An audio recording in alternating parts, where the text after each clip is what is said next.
This is Rich with WorkshopAddict.com. Today we're going to take a look at the portaband table available from Swag Offroad. This is a version 4 with 2 miter slots. They also have 3 other versions available that fit various models available from DeWALT and Milwaukee. This particular table has a tang on the back that drops into a motor vent on the bottom of the saw. That's what locks it in place.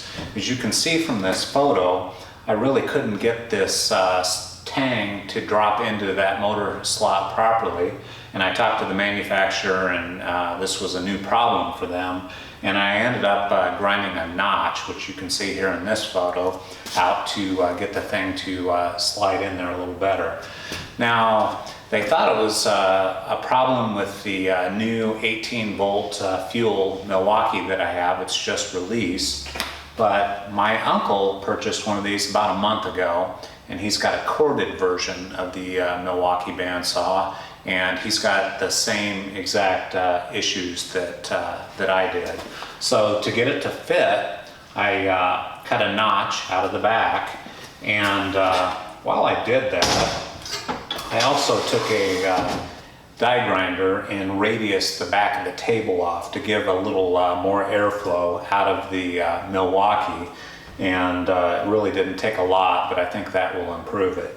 Now, I'm not saying that's going to be a problem. It really hasn't been a problem at this point, but I really haven't used it too much either. When I first got the table, there was a couple of washers. They've got a couple metal plates in here that are bolted in place. And there was 2 washers underneath it, and that really didn't allow it to fit. There was a burr in here, which I needed to grind off to get it to work. So when I had this thing apart, I took the washers out, ground that burr off. I had to do a little trimming on the back of this plate as well to get the thing to drop up in there properly. And I also put one of those washers on this side to kind of kick this plate up a little bit, and that trued up my bandsaw, so when it was sitting in the table, it's 90 degrees, which worked a little better. Now, the manufacturer says this is really for thin stock, you know, pieces of plate and things like that. So they really weren't too concerned about having the blade perfectly 90 degrees to the table. And I would assume that every one of these portabands is a little bit different, so you know, you might end up doing a little tweaking, you know, put a shim under there to get it to work. But I will say I had to do a little work out of the box to get this thing to fit, because it really didn't work as the instructions said it would. How the thing works is take your portaband and slide it in here, and I said this tang drops into this vent, and you tip it forward, and you just take a thumb wheel on the bottom and run it up in this hole. It's threaded,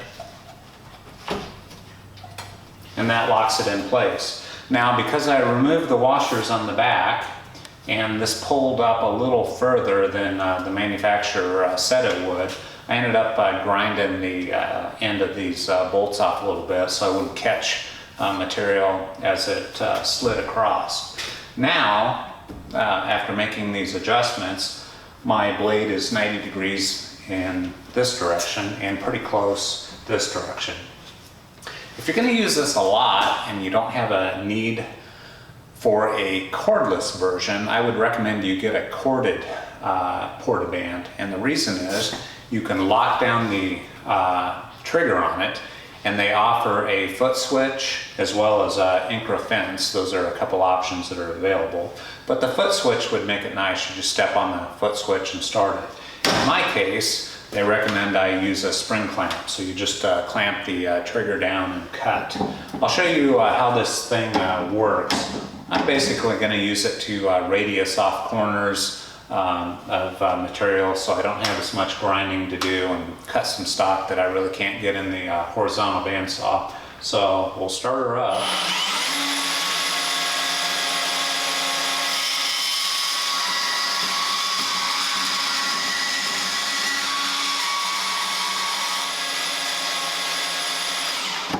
And it makes pretty easy work of light cuts and things like that.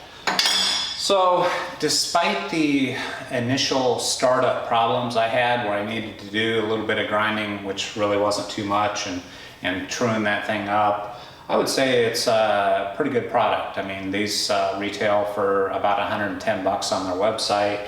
I mean, you definitely couldn't build one for that. It's a quality piece with the exception of my fitment issues, which some people may or may not have with other models. I just know that this version did not fit properly. You can see it in this picture here. This is a before shot, and then after I cut this little notch out, here's an after shot. You can see that it fits in there much better. But my uncle's corded version had the same exact issues. He had a problem with his blade being a little off 90 degrees to the table, which, if you're cutting material that's this thick, you could be 5 degrees off and probably wouldn't notice much difference. But since I had the thing apart and doing a little fitment on it to get it to work, I went ahead and trued that up, and it works pretty well. So this is Rich at workshopaddict.com.